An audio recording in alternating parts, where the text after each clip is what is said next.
Dios quiere que crezcas. El propósito de nuestro Padre Celestial es que maduremos y desarrollemos las características de Jesucristo. Lamentablemente millones de cristianos envejecen, pero nunca maduran. Están estancados en una infancia espiritual perpetua. Siguen en pañales y escarpines de lana porque nunca apuntaron a crecer. El crecimiento espiritual no es automático, requiere un compromiso intencional. Debes desear crecer, decidir crecer, esforzarte para crecer y persistir en crecer. El discipulado, que es el proceso de llegar a ser como Jesús, siempre empieza con una decisión. Jesús nos llama y nosotros respondemos. Jesús dijo a Mateo, ven y sígueme. Mateo se levantó y lo siguió. Cuando los 12 discípulos decidieron seguir a Jesús, aunque no entendían lo que eso implicaba, respondieron sinceramente a la invitación del Maestro. Esto es lo único que se necesita para empezar, decidir hacerse discípulo de Jesucristo. Los compromisos que asumes forman tu vida. Tus decisiones pueden servir para tu crecimiento o tu destrucción, pero en ambos casos, tus decisiones te definirán.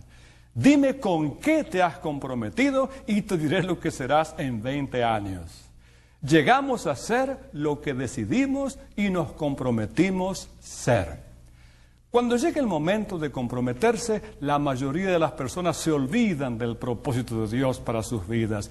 Muchos tienen temor de comprometerse con algo y por eso vagan por la vida sin rumbo.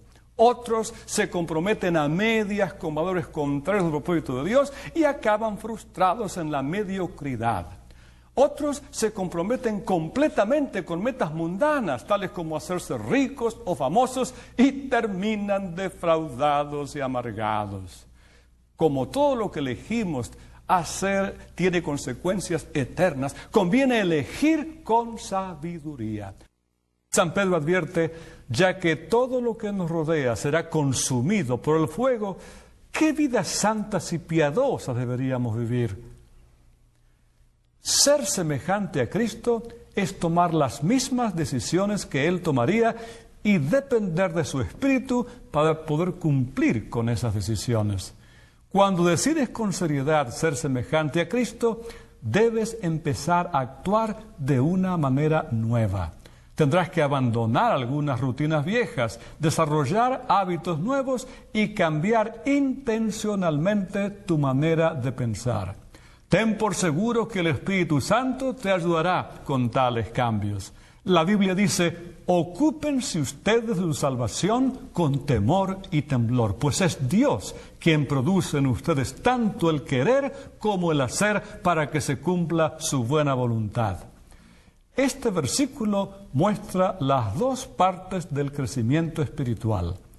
Ocúpense ustedes de su salvación y Dios produce en ustedes el querer y el hacer. El ocuparse es nuestra responsabilidad y el producirlo es la de Dios. El crecimiento espiritual es un esfuerzo de colaboración entre nosotros y el Espíritu Santo. El Espíritu de Dios trabaja con nosotros, no solamente en nosotros. Esta escritura, dirigida a los creyentes, no se refiere a cómo ser salvos, sino a cómo crecer. No dice trabajen para lograr su salvación, porque no se puede agregar nada a lo que Jesús ya hizo. Durante un entrenamiento físico, trabajamos realizando ejercicios físicos para desarrollar el cuerpo, no para conseguir un cuerpo. Cuando tienes un rompecabezas, ya tienes todas las piezas, pero armarlo es tarea tuya. Los granjeros trabajan no para hacer la tierra, sino para desarrollar la que ya tienen. Es Dios quien nos ha dado una nueva vida, pero somos nosotros los responsables de desarrollarla con temor y temblor. Es decir, debemos tomar nuestro crecimiento espiritual en serio. Cuando las personas toman de manera trivial su crecimiento espiritual, demuestran que no han entendido la importancia eterna de su decisión. Cambia tu piloto automático. Para cambiar tu vida, debes cambiar tu manera de pensar. Las acciones siempre comienzan en la mente. Los pensamientos producen acciones. Toda conducta es motivada por una convicción y toda acción es incitada por una actitud. Dios reveló esto miles de años antes de que los psicólogos lo entendieran. Él dijo: tengan cuidado de cómo piensan. La vida es modelada por sus pensamientos. Imagínate en un lago paseando en un bote a motor con el piloto automático puesto en dirección hacia el este. Si decides dar vuelta hacia el oeste, tienes dos alternativas para cambiar el rumbo del barco. Una es tomar el timón y físicamente obligarlo a que se dirija en dirección opuesta a la que señala el programa del piloto automático. A pura fuerza de voluntad podrías vencer al piloto automático, pero sentirías la resistencia todo el tiempo. Finalmente tus brazos se cansarían de la tensión, soltarías el timón y el barco retomaría inmediatamente el rumbo en dirección al este, de acuerdo con su programación interna. Esto es lo que sucede cuando tratas de cambiar tu vida a fuerza de tu voluntad. Dices: me obligaré a comer menos, haré más ejercicios, dejaré de ser desorganizados y de ser impuntual. Tu fuerza de voluntad puede producir un cambio a corto plazo, pero crea una tensión interior constante porque no has tratado la causa en su raíz. El cambio a la fuerza no parece natural, así que finalmente te rendirás, abandonarás la dieta, dejarás de hacer ejercicios y volverás rápidamente a tus patrones viejos. Hay una manera mejor y más fácil. Cambia el piloto automático, o sea, tu manera de pensar. La Biblia dice: dejen que Dios los transforme en una nueva persona, cambiando su forma de pensar. El primer paso en el crecimiento espiritual es cambiar la manera de pensar. El cambio comienza en la mente. Tu manera de pensar determinará cómo te sientes y tu forma de sentir influirá cómo actúas. Pablo dijo: debe haber una renovación espiritual de sus pensamientos y actitudes. Para ser como Cristo, debes desarrollar en ti su mente. El Nuevo Testamento llama a este cambio mental arrepentimiento, que significa literalmente cambiar la mente. Te arrepientes cuando cambias tu manera de pensar y adoptas la manera de pensar de Dios con respecto a ti mismo, al pecado, a Dios, a otras personas, a la vida, a tu futuro y a todo lo demás. Adoptas la actitud de Cristo y su perspectiva. Se nos manda que pensemos del mismo modo en que pensaba Cristo Jesús. Este mandamiento tiene dos facetas. La primera faceta de este cambio mental consiste en dejar los pensamientos inmaduros, o sea, egoístas. La Biblia dice: dejen de pensar como los niños. Sean niños en la malicia, pero sean adultos en su forma de pensar. Los niños son por naturaleza egoístas. Solo piensan en sí mismos y en sus cosas y propias necesidades. Son incapaces de dar, solo pueden recibir. Tienen una manera de pensar inmadura. Por desgracia, muchas personas nunca se desarrollan más allá de ese nivel.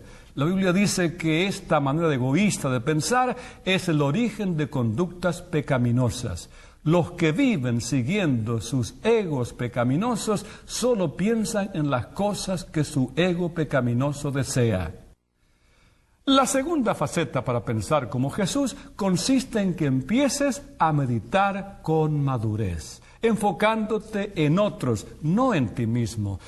En su gran capítulo sobre el amor verdadero, Pablo concluyó que pensar en los demás era la señal de madurez. Cuando yo era un niño, hablaba como niño, pensaba como niño, razonaba como niño. Cuando llegué a ser adulto, dejé atrás las cosas de niño.